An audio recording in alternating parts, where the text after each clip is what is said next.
दर्शकमान बाबु होइस Nepal international big डिस्कोर्समा तपाईँ सबैलाई हार्दिक स्वागत छ। हामी एमसीसीको विषयमा कुरा गरिरहेका छौँ। नो एमसीसी भनेर जनताले नागरिकले रिजेक्ट गरिसकेपछि अझ पुनः एक किसिमको षड्यन्त्र भइरहेको छ भन्ने जति पनि सामाजिक अभियन्ताहरू को रहेको छ र स्वतन्त्र नागरिकहरूको रहेको छ। र हामीसँग स्वतन्त्र नागरिक सामाजिक अभियन्ता ज्ञानेन्द्र साईजी अहिले उपस्थित भइसक्नु भएको छ होइस नेपालको यो विशेष लाइभमा। तपाईँलाई कार्यक्रममा स्वागत छ ज्ञानेन्द्र साईजी, नमस्कार। नमस्कार सबैलाई। नमस्कार छ सबैलाई। अलि साउन्ड स्पष्ट आएको छैन। नमस्कार है, अलि नेटको प्रब्लम भएर हो कि। हेलो। र यो एमसीसी पारित ज्ञानेन्द्र साईजी, एमसीसी पारित गर्नै खोजेको हो अहिले नेपाल सरकारले। यस्तो के छ भने यो लकडाउनको मौका छोपेर एमसीसी कति छिटो र कहिले पारित गरौँ भनेर उनीहरू बसेको अवस्था छ। अहिले एमसीसीलाई पारित गरि नै हालौँ भनेर यिनीहरू लागि परेको अवस्था छ र बजेटमा पनि एमसीसीको रकमलाई छुट्याए भनेर स्वयं अर्थमन्त्रीज्यूले भनेको अवस्थामा हामीले अब यो एमसीसीलाई एमसीसीका केही बुदाहरू जो छन् त्यो बुदाहरू चेन्ज गरेर लागू गर्नुपर्छ। एमसीसी नै गलत होइन, तर त्यो जुन इन्टेन्सनले नेपाल आएको छ त्यो उसको इन्टेन्सन चाहिँ गलत हो भन्ने विषयवस्तु हो। हजुर, जस्तो अब यो जनताले नागरिकले नो एमसीसी भनिरहेका छन् होइन ज्ञानेन्द्र साईजी, तपाईँलाई राम्रोसँग थाहा छ। तर पनि किन यो चाहिँ जबरजस्ती एमसीसी लाग्न खोजिँदैछ? भोलि मिलिट्री फोर्सेसहरू नेपालमा उत्र्यो, इराक जस्तो हालत भयो होइन, अफगानिस्तान जस्तो हालत भयो र विभिन्न अन्य राष्ट्रहरू जस्तो हालत भयो भने के हुन्छ? यो यस्तो छ, नेताहरूको आफ्नो व्यक्तिगत स्वार्थका कारणले गर्दाखेरि यो काम भइरहेको छ। किनभने कसैलाई आफूले गरेका पूर्व तपाईको गलत गतिविधि अमेरिका र युरोपियन युनियनबाट बस्नु छ। कसैलाई के छ भने केही तपाईको यो बजेटहरू फन्डहरू आउँदैछ, इलिगल रूपमा उनीहरूलाई फन्ड आउँदैछ। अनि हाम्रो सत्ता र शक्तिका लागि नै यिनीहरूले यस्तो काम गरिरहेछन्। विश्वमा पहिलो पटक सत्ता र शक्तिका लागि हाम्रो देशले आफ्नो भूमिमा अर्काको विदेशी सेनालाई ल्याएर सुम्पिँदैछ। यो जसरी वेस्ट इन्डिया कम्पनी जब भारतमा आयो त्यो स्टाइलमा यिनीहरू आउन खोजिरहेका छन्। किनभने यिनीहरू भनेको बाहिर हेर्दाखेरि सफ्ट देखिने, तर भित्रबाट यिनीहरू बडा डेन्जर छन् यिनीहरू। अनि अर्को कुरा के गरेका छन् भने जति पनि हाम्रा यी सम्झौताहरू छन्, यी सम्झौताहरूमा चाहिँ यिनीहरूले के गरेका छन् भने कुनै पनि हालतमा नेपालको हितमा छैन। त्यहाँभित्रका प्रत्येक सम्झौताहरू हामीले यदि पढ्ने हो भने अहिले पनि नेपालका प्रत्येक नागरिकले पढ्न सक्छन्। ती सम्झौताहरू अहिले पनि छन्, तपाईले मजाले पढ्न सक्नुहुन्छ। कुनै पनि नागरिकले मजाले ती सम्झौताहरू पढ्न सकिन्छ। ती एमसीसी को मस्यौदा भित्रका जो सम्झौताहरू छन् ती नेपालको हित विपरीत छन्। यदि त्यो सम्झौता लागू भयो भने हाम्रो नेपाल भन्ने देश त माटो त बच्छ, तर नेपालीपन बच्दैन। नेपालको हरेक कुरामा अमेरिकाको इन्टरफेयर हुन्छ। ओके, र अहिले ज्ञानेन्द्र साईजी जस्तो पार्टीभित्र पनि नेकपाकै पार्टीभित्र पनि यो एउटा किसिमको चाहिँ अलि भनौँ न एक पक्षले एक्सेप्ट गरिरहेको छ, एउटा त्यस्तो शक्ति छ जसले एक्सेप्ट गरिरहेको छैन होइन, यसको विरोध पनि गरिएको छ। र अझै बुद्धिजीवी भनौँ न थिङ्क ट्याङ्कहरूले त यस्तो किसिमको बहस गरेका छन् कि उहाँहरूको म हेर्छु होइन, डाक्टर स्वर्णिमा वाग्लेजी, डाक्टर शङ्कर शर्माजी, विभिन्न व्यक्तित्वहरू हुनुहुन्छ। उहाँहरूले चाहिँ यसमा बुझाइ कम भयो, यो चाहिँ सही छ, तर अलिकति हाम्रा अभियन्ताहरू हाम्रा चाहिँ नागरिकहरूले चाहिँ राम्रोसँग बुझ्न सकेनन्। यहाँलाई यसलाई चाहिँ अलिकति भ्रमित बनाउने प्रयास गरियो। खासमा के बुझेकै होइन नागरिकले, तपाईले, हामीले के भन्ने अलिकति स्पष्ट पार्दिन्न हैन? यो यस्तो उहाँहरू डाक्टर हुनुहुन्छ। नेपाल भन्ने देश बिगारेकै त्यस्तै मान्छेले हो। उहाँहरू आफ्नो व्यक्तिगत स्वार्थलाई ज्यादा मान्नुहुन्छ।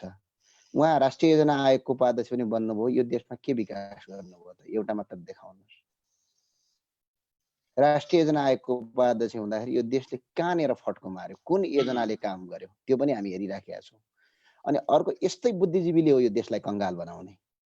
कारण किन भने पछाडि यिनीहरू व्यक्तिगत फाइदाका लागि, आफ्ना छोराछोरी पढाउनका लागि, आफूहरू विदेशी एनजिओ आइएनजिओ को गाडी चढेर आफ्नो लाइफ लग्जरियस बनाउनका लागि, यस्तै मान्छेले गर्दा अनि धेरै मान्छेले भन्छन् नेपालको राजनीतिमा पढे लेखेका मान्छे भने यो चाहिँ गलत हो। नेपालको राजनीतिमा विदेशका भन्दा धेरैभन्दा बढी पढे लेखेका मान्छेहरू छन्।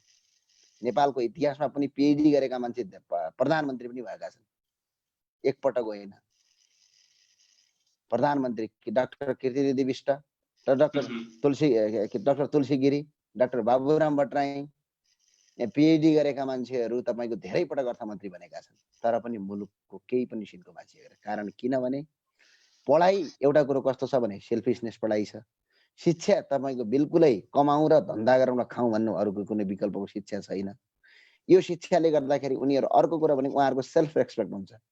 उहाँहरू अहिले जाउँ न त उहाँहरूले चढ्ने गाडी हेरौँ, उहाँहरूले खाने खुराक हेरौँ, उहाँहरू बस्ने बिल्डिङ हेरौँ, कहाँबाट आउँछ? यस्तै एनजिओ आइएनजिओले तपाईँको नेपालमा डोनेट गर्छ अनि बुद्धिजीवी भन्छन् सबैले समाजमा ओहो पढ लेखेको मान्छे आयो है भनेर कस्तो नमस्कार गरेर हात जोड्छन्, तर त्यही नमस्कारभित्र षड्यन्त्र सुरु हुन्छ। ओके, उहाँहरूको कुनै न कुनै ठाउँ कनेक्सन छ एमसीसी भित्र? होइन, मेरो एउटा कस्तो भने च्यालेन्ज हो। म पनि सिए पढेको विद्यार्थी हो, स्वर्णिम वाग्लेजीलाई राम्रोसँग च्यालेन्जै हो यो। म बच्चा होइन। म पनि उहाँले तपाईँको एमबिबिएस गर्नु, उहाँले एमबिबिए गर्नुभयो होला, म सिएको फाइनलको विद्यार्थी हो। उहाँको एमबिए भन्दा पनि राम्रो पढाइ हुन्छ हाम्रो कमर्स सम्बन्धी, इकोनोमिक्स सम्बन्धी, सबभन्दा भास्ट कोर्स हो। उहाँलाई प्रत्येक सेक्सन सहित ल्याएर मसँग वर्णन गर्न म तपाईँको खुला च्यालेन्ज गर्छु। किनभने मैले हावातालमा भनेको होइन। किनभने हजुरका प्रत्येक ती च्यालेन्ज इकोनोमिक स्टाइलले तपाईँ डिबेट गर्नुहुन्छ कि, राजनीतिक स्टाइलले तपाईँ डिबेट गर्नुहुन्छ कि, कूटनीतिक स्टाइलले तपाईँ डिबेट गर्नुहुन्छ, यसमा म तयार छु। तर आफू बुद्धिजीवी भएँ भन्ने दैमा के का बुद्धिजीवी, कहाँका बुद्धिजीवी, कसरी बुद्धिजीवी? किताब पढेरै मान्छे बुद्धिजीवी हुने भइदिया भए बिल गेट्स कति पढेका छन्? एप्पलको सिइओ कति पढ्नु भएको छ? अहिले अलिबाबा.com का सिइओ कति पढेका छन्? हाम्रै नेपालमा Vinod Chaudhary double PhD holder हुन् हैनन् नि? किन भने पछाडि मेरो बुझाइ के छ भने अलि फरक छ। व्यवहारमा लागु हुनुपर्छ, व्यवहारले अगाडि बढाउनुपर्छ। उहाँले भन्न सक्नुहुन्छ नि एमसीसी भित्रका केही बुदाहरू खराब छन्, यी बुदाहरूलाई परिमार्जन गर्यौं भने हामी सजिलैसँग एमसीसी पारित गर्दा हुन्छ भनेर उहाँले भन्नु पर्थ्यो यदि उहाँ बुद्धिजीवी हो भने। तर उहाँहरूले त्यो काम गर्नु भएन। उहाँहरू त सिर्फ अमेरिकाले कहिले पैसा देला र त्यो पैसा कुम्ल्याउला। हेर्नुहोस् सर, आज पनि जानुस्, बेरोजगार भनेको नपढेको मान्छे हुँदैन यो देशमा, हजुरलाई थाहा भएकै कुरा हो। बेरोजगार भनेकै डिग्री पढेको मान्छे हुने हो। कारण भनेको शिक्षा यति खराब छ कि त्यो शिक्षाले न त खाना दिन्छ न त केही व्यवसाय गर्न दिन्छ, सिर्फ सर्टिफिकेटका लागि पढिन्छ। अनि त्यो सर्टिफिकेट पढ्यो भने हामी त्यसलाई फेरि विद्वान ठान्छौँ। व्यवहारले विद्वान हुने हो सर। उहाँहरूलाई म विद्वानै ठान्दिनँ, उहाँहरू त एजेन्ट ठान्छु म। उहाँहरूले के गर्नुभयो त विद्वान वर्गहरूले नेपालमा? ल मैले भने त हजुरको, मैले होइन, नेपालका प्रत्येक नागरिकलाई हामीले चोक चोकमा गएर बुझाएका छौँ। एमसीसी का प्रत्येक सेक्सन सहित हामीलाई याद छन्। अहिले भन्न पर्यो भने हामी भन्न तयार छौँ। यो एमसीसी भन्ने कुरा खतम नराम्रो होइन, हामी विकास विरोधी होइन। एकछिन अझ हामी पटक पटक दोहोऱ्यायौँ पनि, यहाँनिर दोहोऱ्याउनै पर्ने हुन्छ गेन्द्र साईजी। तपाईँ यहाँनिर स्पष्ट पार्दिनु एमसीसी किन गलत छ? अलि धेरैले विश्वभरबाट हेर्दै हुन्छ हामीलाई यो कार्यक्रम, र अहिले हामी यस्तो सङ्घारमा छौँ कि हामीले बजेट भाषण गऱ्यौँ 2077-78 को, र त्यो भित्र खासमा त ढोकैबाट छिराइयो नि संसदको, होइन? सांसदहरूले विरोध गर्दा गर्दै पनि प्रधानमन्त्रीज्यूले ढोकैबाट छिरायो भनेर पार्टी भित्रैबाट विरोध भइरहेको छ। तर प्रधानमन्त्रीज्यू लगायत अर्थमन्त्रीज्यू भन्नुहुन्छ त्यो बुदालाई अहिले हामी चलाउँदैनौँ। संसदमा त्यो चाहिँ, संसद हलमा चाहिँ त्यसको बहस हुन्छ। यदि पारित नहुन्जेलसम्मको लागि त्यो त्यही बस्छ। भन्नुको अर्थ के गेन्द्र साईजी, उहाँहरूले त अहिले पारित भएको होइन मान्दा पनि हुन्छ नि त? होइन, अहिले पारित गरेको छैन, पारित गर्ने तयारीमा छन्। लकडाउनको बेला नागरिक सडकमा आउँदैनन्, यसलाई पारित गरिहालौँ कि क्या हो भनेर लागेका छन्। अर्को कुरा के छ भने एमसीसी यदि लागू भएर भोलि नेपालमा हत्या भयो भने, भोलि नेपालमा हिंसा बढेको भने, भोलि नेपालमा तपाईँको खानीहरू लुटियो भने यसको जिम्मा कसले लिने? यो नेताहरूले अहिले जसले पारित गर्न तयार छन् उनीहरूले एउटा लिँदा हुँदाखेरि कागज हुन्छ, त्यो कागज गर्नुहोस्। कागज गरेर हामीले यसको जिम्मा लिन्छौँ भन्नुहोस्, बल्ल पारित गर्नुहोस्। होइन भने तपाईँको यो हावातालमा हुइयाँका तालमा पारित गर्न पाउने अधिकार कसैको पनि छैन यो देशमा। यो राष्ट्र यो मुलुक सबैको हो। अर्को कुरा तपाईहरु त पैसा पाउनुहुन्छ होला, नेताहरु त 50 60 70 80 वर्षको हुनुहुन्छ, 55 70 कै एभबमा हुनुहुन्छ शीर्ष नेताहरु करिब करिब। उहाँहरु त 10 15 वर्ष बाल्नु होला, उहाँ जान्नु होला। म्याक्सिमम 15 20 धेरै भएपछि त 20 त धेरै हो हजुरको, धेरै भइहाल्यो भने 20 हो। नत्र भनेपछि उहाँहरु तपाईको यसमा उहाँहरु जानु होला, उहाँहरु यसमा जानु होला। तर भोलि हामी जस्ता युवा पिढीले दुःख पाउने हो नि, किनभने भोलि नेपाल त हामी जस्ता युवा पिढीले हो, जो अहिले भर्खर 28 29 30 40 भएका छन्, जो भर्खर अहिले जन्मिरहेका छन्, जो भर्खर अहिले 17 18 भएका छन्, उनीहरूले भोलि असर देखा पर्छ। अमेरिकाको हरेक ठाउँमा इन्टरफेयर हुन्छ। सामान्य एउटा गाविसको वडा गाउँपालिकाको अध्यक्ष लड्दाखेरि पनि अमेरिकाले त्यो कुरामा आफ्नो इन्टरफेयर गर्छ भने यो इन्टरफेयर त तपाईको भोलि हामीले लिनुपर्ने हो, हामीले सहनुपर्ने हो। हामीले भोलि यो इन्टरफेयरलाई एडजस्ट गर्न नसक्ने अवस्था रहन्छ। तर यसका लागि नेताहरूले सोचेन। हाम्रो सोसाइटी अमेरिका भन्दा पनि फार बेटर छ हैन। हामी अहिले हेरिरहेका छौं अमेरिकामा आगो बलिरहेको छ, रङ्गभेदको चाहिँ त्यहाँ ठुलो एउटा उत्कर्षमा पुगेको छ र डोनाल्ड ट्रम्प आफैलाई पनि हम्मे परिरहेको छ हैन। यो मुद्दालाई सल्भ गर्नको लागि हामी त्यतातिर नजाउँ, तर अमेरिकाले पाठ सिकाउँदैमा हामीले सिक्ने भन्ने कुरा भन्दा पनि हामीले हाम्रो माटो सुहाउँदो विकासको परियोजनाहरू अगाडि बढाउनु पर्छ हैन। र अहिले जो एमसीसी कै विषयमा यति हतारो किन चाहिँ तपाईको अहिले त्यो समावेश गरियो?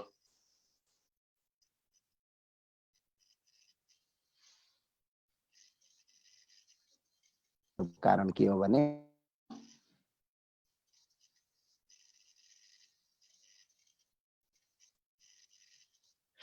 दर्शक महानुभावहरू, वेस्ट नेपाल इन्टरनेसनल बिग डिस्कसमा हुनुहुन्छ। हामीसँग सामाजिक अभियन्ता ज्ञानेन्द्र शाहीजी हुनुहुन्छ र एमसीसी को चौतर्फी विरोध भइरहेको छ र यही विषयमा हामी गम्भीर रूपले गहन रूपले छलफल बहस गरिरहेका छौं। यो बहसको विषय बन्नु पर्दछ किनभनेदेखि एमसीसी मिलेनियम जुन च्यालेन्ज कर्पोरेसन जसलाई कम्प्याक्ट भन्छ, यो एउटा इन्डो पेसिफिक जो स्ट्र्याटेजी छ त्योसँग कनेक्टेड छ। अब यस्तो छ के छ भने मैले आज विशर हजुरलाई कुरा गरेँ, यसमा के छ भने 3 थरीका नेताहरू छन्। यसमा जम्मा 3 थरीका नेताहरू छन्। यसमा यो नेताहरूले पारित गर्ने कारण चाहिँ 3 वटा कज हो। पहिलो कज केहीलाई फाइनान्शियल रूपमा हेल्प हुँदैछ। दोस्रो कज तपाईको सत्ता र शक्ति टिकाउनु छ। तेस्रो कज चाहिँ आफूले गरेका पहिलाका जो आतंककारी गतिविधि, जो गलत काम, यो देश लुट्ने, चोर्ने, बलात्कार गर्ने, मान्छे मार्ने, त्यसबाट उम्किनु छ, अपराधबाट। एमसीसी भनेको अमेरिकाको बाहिर देखिए तापनि यो ईयू को चाहिँ पुरै संलग्नता हुन्छ यसमा। ईयूले तपाईको हरेक राजनीतिक दृष्टिकोणले यसलाई हेर्छ, युरोपियन युनियनले। अब यहाँ प्रचण्ड लगायतको एउटा खेमाको के छ भने यो यदि पारित भएन भने प्रचण्डले आफ्नो श्रीमतीज्यूलाई, उहाँ प्रचण्डज्यूले आफ्नो श्रीमतीलाई अमेरिकामा उपचार गराउनु भएको थियो। बाइ द केस नेपालमा डाक्टर केबी रोकाया भन्ने एकजना अहिले पुरा पास छ र अहिले राष्ट्रवादी नेता भएर ठहरिनु भएको छ, हाम्रो डाक्टर साहब हुनुहुन्छ। उहाँले त्यतिखेर लबिङ गरेर माओवादीलाई आतंककारीबाट नेपालको पार्टी नबनाइदिए भए प्रचण्डलाई अमेरिकाले त्यही समयमा टाउका गोली हानेर मारिसक्थ्यो। यहाँ हरेक कुराहरू उनीहरूले तपाईको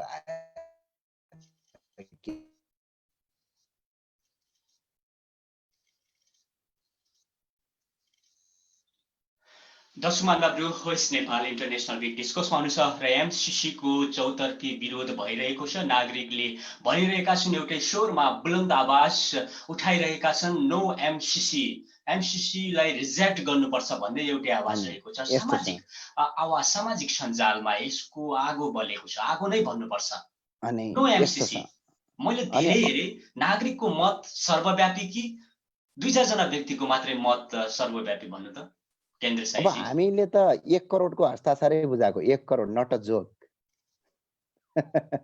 1 करोडको हस्ताक्षर बुझाएको यो एमसीसी हामीहरूले सडक आन्दोलन नगर्दै भए यो मङ्सिरको महिनामा पारित गरिसक्थे यिनीहरूले, आजसम्म पनि रोकिदैन थियो। तपाईलाई त्यो दिन याद छ नि, संसदमा जब प्रतिपक्ष दलको नेताले र प्रधानमन्त्री स्वयं शेरबहादुर देउवा र प्रधानमन्त्री दुवैजनाले एमसीसी पारित गर्न ढिला भयो, छिटो छिटो छिटो गरौँ न, छिटो टुङ्ग्यौं भनेको शब्दावली नेपालको मिडियामा चर्चाको विषय बनेको थियो।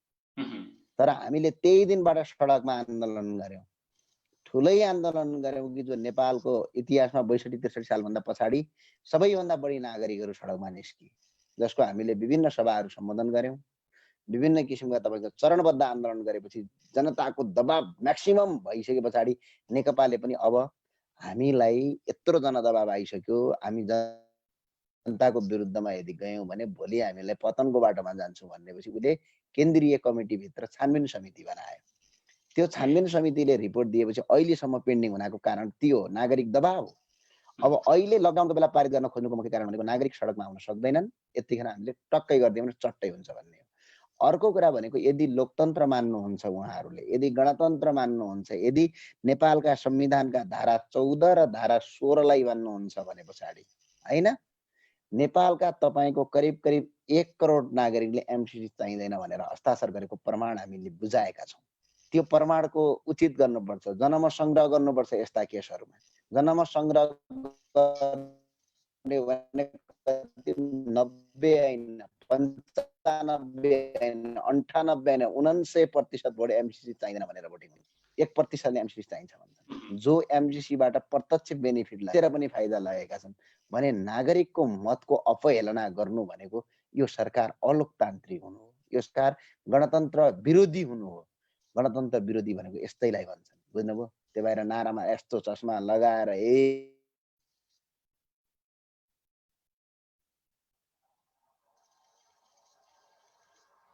दर्शक महानुभावहरू, एमसिसीको विषयमा हामी बहस गरिरहेका छौँ, गम्भीर बहसमा छौँ र विश्वभरबाट हेर्दै हुनुहुन्छ west Nepal international big discourse. र ज्ञानेन्द्र शाहीजी, तपाईँलाई थाहा छ फिलिपिन्समा यो रिजेक्ट भइसक्यो अलरेडी। फिलिपिन्सकै राष्ट्रपतिज्यूले त एमसिसी हामीले त्यो बेला मान्यौँ, त्यसलाई सम्मान गर्यौँ, त्यसलाई ग्रहण गर्यौँ, त्यो नै दुर्भाग्य रहेछ भनेर भनेको कुरा मैले पढेँ।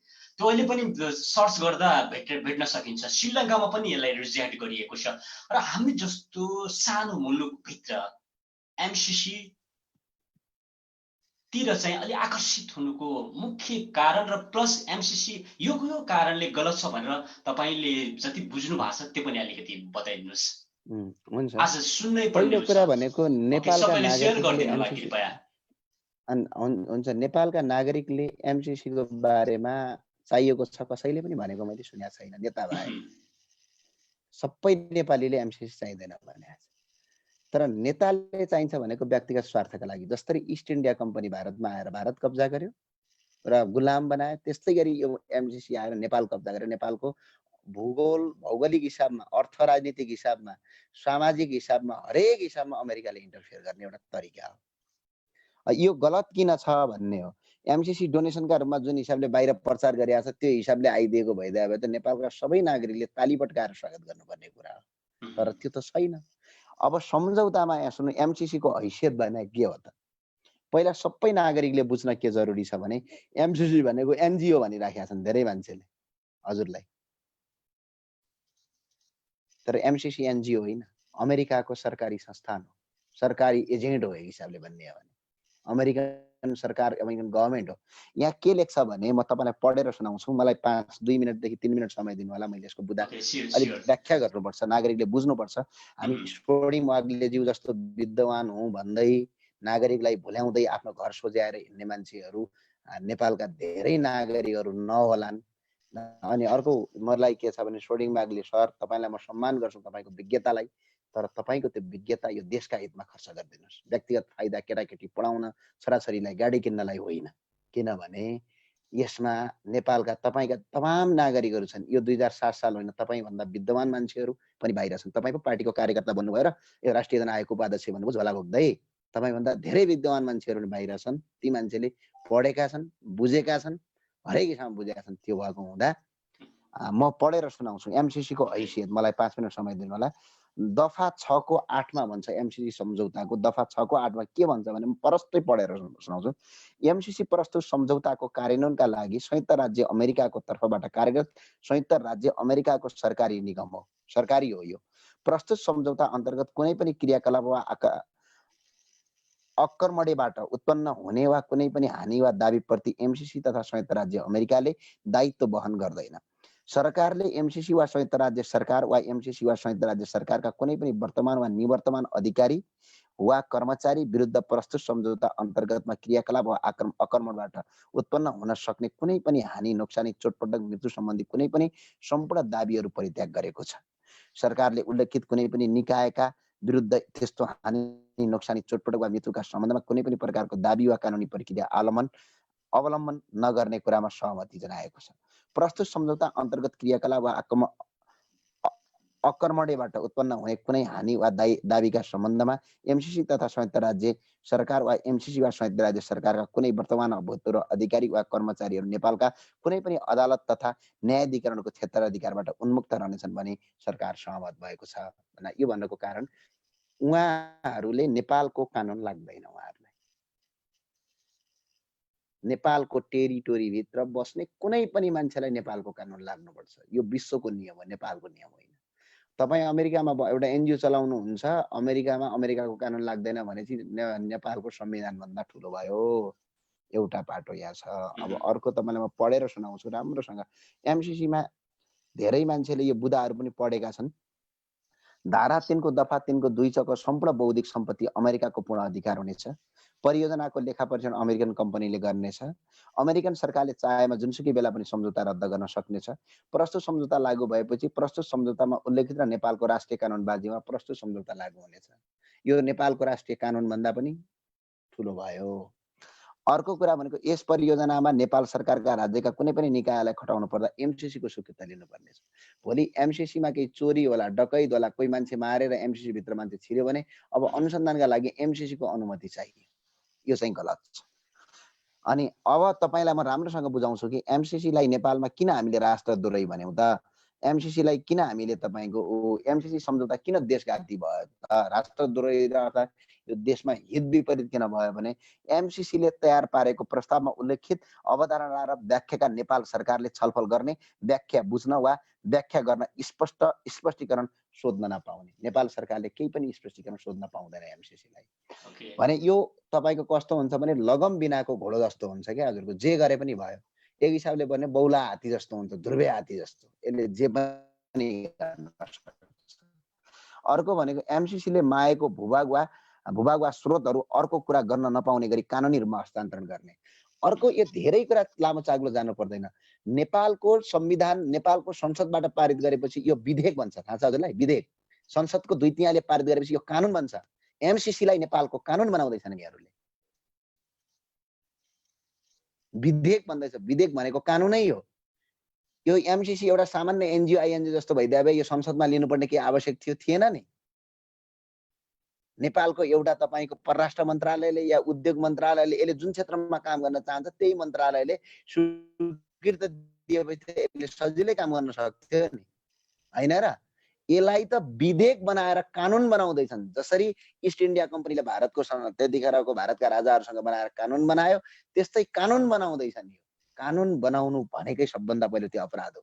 किनभने कानुन र विधेयक बन्यो भने त उ त तपाईको के भयो? अब एमसिसी त एउटा लिगल भयो नि। त्यो हिसाबले यो कुरा हुँदैछ सर। र ज्ञानेन्द्र साईजी, विज्ञहरूले अहिले खुलेरै सपोर्ट गरिरहेछन् हैन? र चाहिँ नेपाली कांग्रेसकै सभापतिज्यूको पनि सपोर्ट रहेको छ, अपोजिसनमा रहेको। सरकारमा रहेका जस्तो प्रधानमन्त्रीज्यूहरू उहाँहरू त लागि परेकै छन्। र यहाँनिर बुझ्न नसकिएको कुरा जस्तो अमेरिकाले आफ्नो देशमाथि विभिन्न आफ्ना चाहिँ अङ्गहरूमाथि आतंककारी हमला भइसकेपछि जब 2001 पछि चाहिँ अलि समीक्षा गर्न थाल्यो कि गरिब राष्ट्रहरूमा यो गरिबीको कारण अलिकति बढी आक्रमण गर्ने मौलायो, आतंकवाद मौलायो भन्ने किसिमको एउटा जो बुझाइ रह्यो र त्यो बुझाइको अन्त्यका लागि यो प्याकेज गरिब राष्ट्रहरूका लागि हो। यसमा चाहिँ कुनै किसिमको यो मिलिट्री फोर्सेस आउने, क्याम्प राख्ने कुरा होइन भन्ने उहाँले त्यो तरिकाले किन व्याख्या गर्दै हुनुहुन्छ? कि उहाँले जनतामाथि गद्दारी गर्न खोज्दै हुनुहुन्छ? मैले यो भन्यो भने सही हुन जान्छ ज्ञानेन्द्र साईजी? हैन, यस्तो यहाँ सुन्नु न, के छ भने अमेरिकाले भू राजनीतिक आफ्नो आधार, जस्तै अहिले नेपालमा के छ भने अलिकति केही सांसद मन्त्री हुँदाखेरि भारतले इन्टरफियर गर्यो, भारतले इन्टरफेयर गर्यो भन्छन् नि। उहुँ, भोलि नेपालमा गाउँपालिकाको अध्यक्ष जिन्न पनि अमेरिकाको अनुमति चाहिन्छ। जस्ट लाइक एक्जाम्पल लिबिया अहिले, हजुर। इराकको एउटा सांसद बन्नलाई अमेरिकाले जो मान्छेलाई चाह्यो त्यही मान्छेलाई सांसद बनाउँछ। उहुँ, बुझ्नुभयो? अनि यो कारण किन गर्दैछन् भने यो भू राजनीतिमा यसले खेल्ने हो। चाइना र भारत बीचको ठुलो सम्बन्ध बिगारेर यसले अन्तर्राष्ट्रिय मार्केट लिन खोजिरहेको छ। उहुँ, नेपालमा त उसले अशान्ति मचाउनलाई आएको हो। यो देश विकास हुनलाई कुहिरेका बाउले कहीँ कहीँ यो दुनियाँ यो तपाईँको नेपाललाई दया गरेर विकास गर्न लागेका होइनन्। यो भ्रममा नपर्नु होला। अनि उसले दिएको तपाईँको यति सानो रकम हो। यो बजेटको कति पर्सेन्टेज हो त? पर्सेन्टेज हानौँ न अहिले। नेपालको बजेट अहिले 13 खर्ब छ। यो 13 खर्बको कति हो र? करिब करिब यो तपाईँको 50 मिलियन छ। होइन, $5 मिलियन छ, $50 मिलियन छ।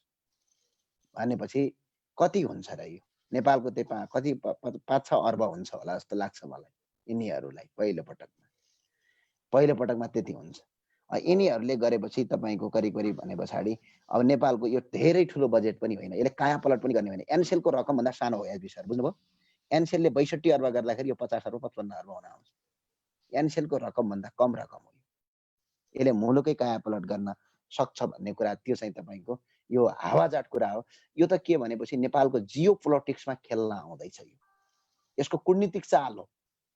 स्वयं अमेरिकाका राष्ट्रपति जर्ज डब्ल्यू बुशले त्यतिखेर भनेका छन्, अल्पविकसित देशहरूमा हामीले सेना लाद्यौँ भनेपछि हाम्रा विरुद्धमा अमेरिकामै ठोक्न थाले। अब यस्तो लिनु पर्यो कि बाहिरबाट हेर्दाखेरि विकास जस्तो, भित्रबाट तिनीहरूको आन्द्रा भुडी तान्ने जियो पोलिटिक्सका हिसाबमा जानु पर्यो भनेर एमसीसीले आएको यो राष्ट्रघात छ। एमसीसीले आएर यति सम्झौताहरू यी बुदाहरू परिमार्जन गरेर यदि लागू भयो भने त्यो मान्ने योग्य छ। तर यो बुदा त परिमार्जन गर्दैन। उसलाई त देश विकास गर्नु भन्दा ल ठिक छ, देश विकास गर्ने शुद्ध इन्टेन्सन एमपीसीको छ भने एचबी सर नेपालभरिका जति पनि नागरिकले सुन्नु होला यो कुरा, उसको शुद्ध तपाईँको लक्ष्य र उद्देश्य भनेको देश विकास गर्नुपर्छ मात्र भन्ने कुरा छ। यदि देश विकास अनि देश विकास गर्ने मात्र त्यसको उद्देश्य र लक्ष्य यदि छ भने त्यो अहिले हामीले जुन बुदाहरू परिमार्जन गर्नुपर्छ भने छ, ती बुदा किन परिमार्जन गर्दैन त? यदि देश विकास गर्ने भइदिए भए ती बुदाहरू परिमार्जन गर्दैमा एमसीसी नआउने पनि त होइन। ती बुदामा कहीँ कतै त एमसीसीले यहाँ बाटो बनाउन मिल्दैन, एमसीसीले रोड बनाउन मिल्दैन, एमसीसीले जलविद्युत बनाउन मिल्दैन त भनेर हामीले त माग राखेका छैनौँ नि नेपालका नागरिकले। जो नेपालको संविधान भन्दा ठुलो हुने, नेपालको कानुन बन्ने, नेपाली नागरिकलाई दास बनाउने जुन त्यो बुदाहरू छन्, ती बुदा सार खारेज गरेर तपाईँ एमसीसी ल्याएर हामीलाई विकास गरिदिनुहोस् न भन्दाखेरि किन मान्दैन त अमेरिका? किनकि उसको उद्देश्य भनेको देश विकास गर्ने होइन। हजुर, पछिल्लो समयमा हाम्रो स्वाभिमानमाथि अट्याक भइरहेको छ, सिमाना मिसिएको छ। नेपालको जुन नक्सा सार्वजनिक गर्यो त्यो विषयमा पनि भारतले एउटा ठुलो गुनासो पोखिरहेको छ। यो सबैलाई थाहा छ होइन? र भारत जो इन्डियन जो एउटा यो भारतीय रणनीति छ, यो एमसीसी भारतीय रणनीति हो। तपाईलाई थाहा छ 2017 तिर त एग्रिमेन्टै भएको छ ज्ञानेन्द्र साईजी। अब हामीले के भारतीय जुन अखडा छ, भारतले जुन प्रकारको डिजाइन बनाइरहेको छ त्यो भित्र कतै पस्न खोजिरहेका त छैनौँ? भोलि तपाईको इजिली भारतले हुन्छ अलाउड छ भनेर भनिदिएको र त्यसपछि अमेरिकाले चाहिँ आफू भित्र प्रवेश गरेको यो रणनीति छ भन्ने एउटा विभिन्न सङ्केतहरू भनौँ न, एउटा विशेषता त्यस्तो त देखिन्छ नि ज्ञानेन्द्र साईजी। रणनीति छ। अहिले मुख्य उद्देश्य भनेको एमसीसी को नेपाललाई अशान्ति रूपमा फैलाउने, यसलाई नेपाललाई ओभरराइडिङ गर्नुभन्दा पनि भारत र चाइनालाई तपाईँको जुझाएरै राख्ने उसको लक्ष्य त्यो हो। किनभने अमेरिकालाई के थाहा छ भने अबको विश्वमा अबको सन् 2040 तिर 2035-40 को रेन्जमा यदि विश्व जान थाल्यो भने करिब करिब जसरी अहिले नेपालका नागरिकहरू साउथ एसियाबाट, एसियन कन्ट्रीबाट जसरी अमेरिका युरोपमा तपाईँको भिजा लगाएर जान्छन्, त्यो अवस्था यदि भारत र चाइना बीचको एउटा पुल बन्यो भने इकोनोमिक्स बलियो हुन्छ। इकोनोमिक्स बलियो भयो भने अनि हामी विश्वभरिका मान्छेहरू नेपाल एसियामा आउँछन्, त्यो अवस्था सिर्जना हुन्छ। त्यो अवस्था सिर्जना हुने भए पछाडि तपाईको अहिले के गरिएको अवस्था छ भने यो दुई बीचको सम्बन्धलाई कसरी बिगार्ने, यो दुई बीचको सम्बन्धलाई बिगारेर तपाईको नेपालको र भारत र चाइना एक हुन नदिने कारण भनेको दुईवटा कारणले एज विसर यो अवस्था सिर्जना भएको छ। एउटा कारण कसरी भएको छ भने विश्वको आधा भन्दा बढी जनसङ्ख्या साउथ एसियामा बस्छ। ओके, विश्वको सबैभन्दा बढी युवा जनशक्ति भएको मान्छेहरू पनि साउथ एसियामै बस्छन्। विश्वको सबैभन्दा बढी पनि तपाईको हाम्रो र मेटेरियल्सहरू अहिले पनि खानीहरू तिनीहरू पनि साउथ एसियामै पर्छन्। अब south Asian country, south Asia plus China पनि जोडौँ है, अब साउथ एसिया प्लस चाइना। अब यो भारत र चाइना एकजुट भए भने पछाडि जसरी युरोपियन युनियनहरू एकजुट भएर युरोप खाएर विश्व खाइदिए तिनीहरूले, एकजुट भएर त सबै मान्छे युरोप गए, युरोपको विकास भयो। हो त्यस्तै अब यिनीहरू एकजुट भइदिए भने त्यसको मूल बाटो भनेको नेपाल हो। नेपाल भन्दा अर्को कुनै पनि बाटो छैन। भारत र चाइना एकजुट हुने बाटो भनेको नेपाल हो। र यो बाटोमा तपाईको ऊ अब्जेक्सन गर्न चाहन्छ। यो दुई देशमा कहिले पनि मिलेती हुन नगएर उसले सधैँभरि राज गर्नका लागि जियो पोलिटिक्स खेल्न चाहन्छ। अब नेपालमा हेर्दै गर्नु होला, एमसीसी आउँदै गर्यो भने यसले जातीय हिंसा गर्छ। बुझ्नुभयो? नेपाललाई अशान्ति फैलाइदिन्छ। ठुल्ठुला एनजिओलाई अब यसले फन्डिङ गर्छ। नक्सा संसदबाट पारित गर्ने भन्ने एउटा किसिमको पहिला सुरुमा हाम्रो तयारी थियो, नेपाल सरकारको तयारी थियो, पछि ब्याक हुनुभयो गेन्द्र साईजी। के भन्नुभयो? नक्सा जसरी संसदबाट पारित गर्ने भनेर भनियो पहिला, होइन? पछि अहिले त त्यो विषयमा कुरै उठ्दैन। अहिले यस्तो भएको छ, राजतन्त्र अङ्कितमा निकालिसकेको छ, टेबल पनि भइसकेको छ। अब छिटै यो नक्सा चाहिँ पारित हुन्छ जस्तो लागेको छ। यो पोजिटिभ कुरा हो। तर नक्सा पारित गर्दैमा नेपाल भन्ने भूभाग चाहिँ आउने होइन। हामीले बुझ्नुपर्ने कुरा, प्रधानमन्त्रीज्यूले यो काम गर्नुभयो। इतिहासमै एउटा प्रधानमन्त्रीले यो काम गरे, बडा खुसीको कुरा हो। तर उहाँले थप कदम चाल्नु भएन। उहाँले तपाईको नेपाली भूमिमा गएर संयुक्त राष्ट्रमा मुद्दा दिनु भएन, भारतलाई कूटनीतिक नोट पठाउनु भएन। अनि यस्ता किसिमका कामहरू यदि प्रधानमन्त्रीज्यूले गर्नु भएन भने प्रधानमन्त्रीज्यूले सहयोग उइत्यो जसरी पनि पानी जाल ल्याउँछु भनेर अघिल्लो पटकमा तपाईको अघिल्लो पटक जसरी उहाँले हावा गफ दिएर नेपालमा चुनाव जित्नु भएको थियो, एउटा राजनीतिक फन्डा मात्रै हो भन्ने बुझिन्छ। नक्सा पारित गर्नलाई प्रधानमन्त्रीज्यूले गरेको एउटा ऐतिहासिक काम हामी मान्छौँ। तर नक्सा त नेपालले मात्र पारित गरेको छैन नि, भारतले पनि त पारित गरेको छ।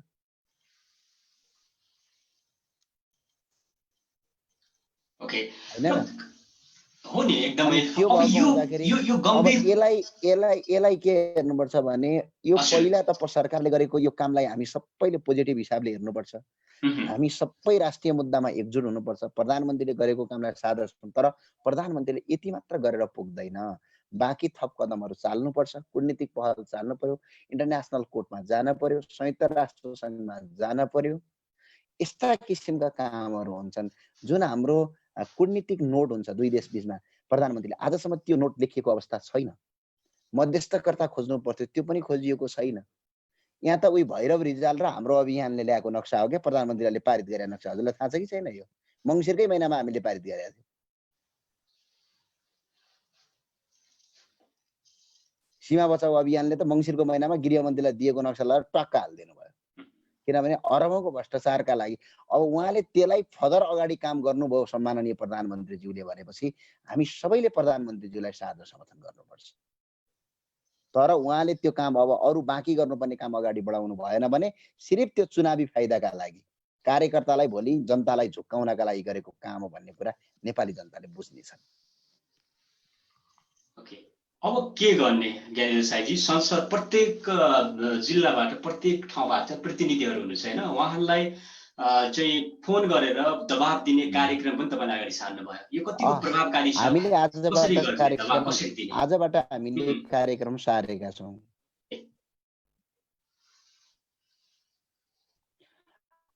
अब आजबाट हामीले के कार्यक्रम अगाडि सारेका छौँ भने सुनिराख्नु भएको छ? अलि लाइनमा प्रोब्लम भयो क्या? ओके, सुनिराख्नु भएको छ? मेरो आवाज सुनिएको छ? एकदम सुनिएको छ सर, क्लियरली। ज्ञानेन्द्र साईजी भन्नुस्। कस्तो छ भने हामीले यो कारण के छ भने एउटा आन्दोलन अहिले भनेको कोरोना छ। कोरोनाले गर्दा हामी लाखौँ मान्छेहरू जम्मा हौला, लाखौँ मान्छे जम्मा हौला, हजारौँ मान्छे जम्मा हौला अनि धेरैभन्दा धेरै मान्छेहरू जम्मा हौला।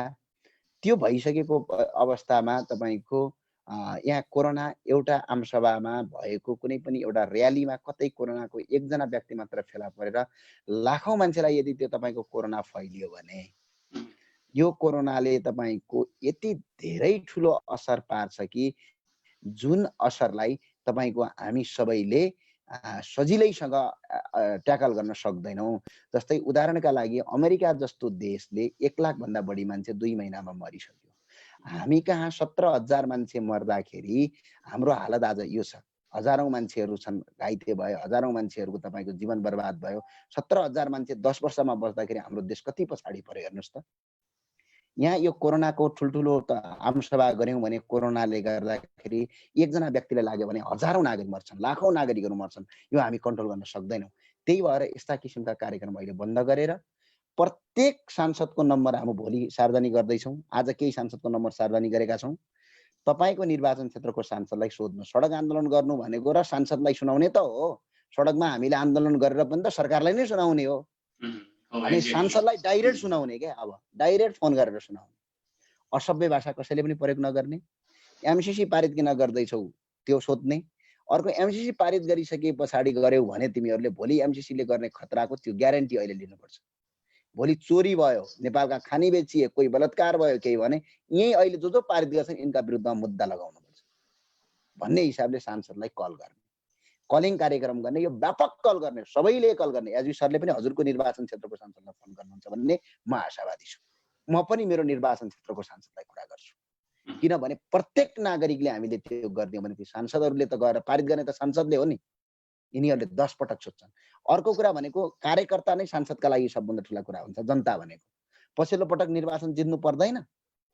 यसपटक पारित गरेर जनताको हित विपरीत गरे भने पछिल्लो पटक उनीहरूको जमानत जफत हुन्छ भन्ने कुरा उहाँहरूलाई पनि थाहा छ। त्यसका लागि हामीले दबाब दिउँ र फोनिङ कार्यक्रम सुरु गरौँ भनेर आज केही फोन नम्बर हामीले सार्वजनिक गरेका छौँ र यो देशैभरि गर्छौँ र यो अभियानमा ओएस नेपाल पनि रहनेछ भन्ने कुरामा म कटिबद्ध छु। किनभने राष्ट्र र राष्ट्रियताको पक्षमा, देशको पक्षमा, स्वाभिमानको पक्षमा ओएस नेपाल हामी सधैँ साथमा छौँ र विशेष गरेर यो विषम परिस्थितिमा अहिले हामी एमसीसी पारित नगरिदिनुस्, हामीलाई एमसीसी चाहिँदैन भन्दा भन्दै जुन किसिमको एउटा प्रेसर दिने काम भइरहेको छ नागरिकलाई। अहिले त कोभिड-19 को मारमा रहेका हाम्रा नागरिकहरू, भोको अवस्थामा रहेका नागरिकहरू र पीडित अवस्थामा हुनुहुन्छ। क्वारेन्टाइनको अभाव, क्वारेन्टाइन पनि अलि गतिलो तरिकाले बनाइएको छैन, त्यहाँभित्र समस्या थुप्रै छन्। हामी यतातिर ध्यान दिनुपर्ने ठाउँमा यो इस्युले कहीँ कतै अलिकति देशलाई चाहिँ अलि अन्धकारतिर धकेल्न खोजिरहेको त होइन केन्द्र साईजी? हो। अब अहिले के छ भने अनि यो कस्तो अवस्था सिर्जना भएको हो भने अनि किनभने यो अवस्था सिर्जना कसरी भएको हो भने यसको मुख्य कारण भनेकै यो कोभिड-19ले जसरी हामीलाई छ यो धेरै सिरियस कुरा छ। हामीले मजाक सम्झिनु हुँदैन। हामीले आमसभा गरौँला, मिटिङ गरौँला, भाषण गरौँला, तर फैलिदियो भने एउटा कुरा हामी सबैले विचार के गर्नुपर्छ भने हामीले नेपाली रह्यो भने मात्र नेपाल रहन्छ, नेपाली रहेनन् भने नेपाल कहिले पनि रहँदैन। हामी गौतम बुद्धका देशका नागरिक हौँ। हामी शान्तिपूर्ण रूपमा हरेक कामलाई टुङ्ग्याउँदा हिंसाको राजनीतिक मन पराउँदैनौँ। हामीले कोभिड-19 का यस्तो विकराल अवस्थामा ठुल्ठुला आमसभा गरिदियौँ भने बाइ द केस त्यसमा एकजना व्यक्तिलाई मात्र कोरोना लागिदियो भने त्यसको जिम्मेवारी कसले लिने? त्यो मान्छे मर्यो भने त्यसको रेस्पोन्सिबिलिटी कसले लिने हो? त्यो भएको हुँदा सबैले बरु के गरौँ भने सांसदहरूलाई के गरौँ? फोन गरौँ। फोन गर्नलाई त भेट्न परेन नि त, मेसेज गर्नलाई त भेट्न परेन। अनि सांसदलाई सुनाउने न हो, सडकमा उफ्रेर पनि सांसदलाई सुनाउने हो, सडकमा आमसभा गरेर सांसदलाई नै सुनाउने हो। सबै नागरिकले यो गरिदियो भने हामी बचत हुन्छौँ। किनभने कोभिड-19बाट हामी सफर गरिरहेका छौँ। अनि त्यही भएको हुँदाखेरि हामी अति सचेत हुनुपर्छ र एमसीसीलाई कुनै पनि हालतमा यी मुद्दाहरू परिमार्जन गरेर मात्र लागू गर्नुपर्छ। अब हामी सडकमा आउन सक्ने अवस्था छैन, तर यो अवस्थामा तपाईहरूले व्यक्तिगत रूपमा उहाँले सांसदलाई फोन गर्नुभयो, निर्वाचन क्षेत्रमा आउन तपाईका सबैमा नागरिकहरू मिलेर फोन गरेर यदि तपाईँले यो कोरोना यो एमजिसी पारित गर्नुभयो भने तपाईँले आफ्नो निर्वाचन क्षेत्रमा पाइला टेक्न पाउनुहुन्न भन्नेसम्म नागरिकले यदि चेतावनी दिए भने सांसदहरूले पारित गर्दैनन्। अहिलेको सबैभन्दा उपयुक्त विकल्प भनेको आफ्नो ठाउँको प्रतिनिधिलाई दबाब दिने। एमसिसी चाहिएन। भोलि यो गाउँमा, यो टोलमा, यो क्षेत्रमा तपाईलाई छिर्नु छ, यहाँ आएर राजनीति गर्नु छ भने अहिले एमसिसी को विषयमा पछाडि हट्दिनुस्। यसले फिर्ता जनताको दबाबै यही हो। या यदि पारितै गर्नु पर्यो भने पनि हामीले जुन बुदाहरूमा अब्जेक्सन रहेको छ, हाम्रो घोर आपत्ति रहेको छ, ती बुदाहरूलाई संशोधन गरेर अगाडि बढ्नु पर्यो हैन ज्ञानेन्द्र साईजी? हो, अभियसली त्यही हो, हामी त्यही भन्छौँ। र सबैले पनि फोन गरिदिनु होला, तपाईका सांसदलाई सबैले सभ्य भाषामा फोन गरिदिनु होला, दबाब दिनु होला। नागरिकको कर्तव्य बन्दछ घरमा बसेर एकल फोन हान्दैमा केही हुँदैन, एकल मेसेज गर्दैमा तपाईको पुरै सारा संसार बर्बाद हुने होइन। देशका लागि 1 मिनेट समय दिउँ, सिर्फ 1 मिनेट, म यही आग्रह गर्छु। हस्, धन्यवाद। ओके, हामी कार्यक्रमको अन्त्यतिर र आफ्नो महत्त्वपूर्ण समय दिनुभयो ज्ञानेन्द्र साईजी, तपाईलाई धेरै धेरै धन्यवाद। यो सबैले हेरेर बस्नु भएको छ भने फोन गरिदिनु होला। सबैलाई म आग्रह गर्न चाहन्छु, हामी छिट्टै नम्बर सार्वजनिक गर्दैछौँ, होइन भने प्रतिनिधि सभाको वेबसाइटमा पनि नम्बरहरू छन्।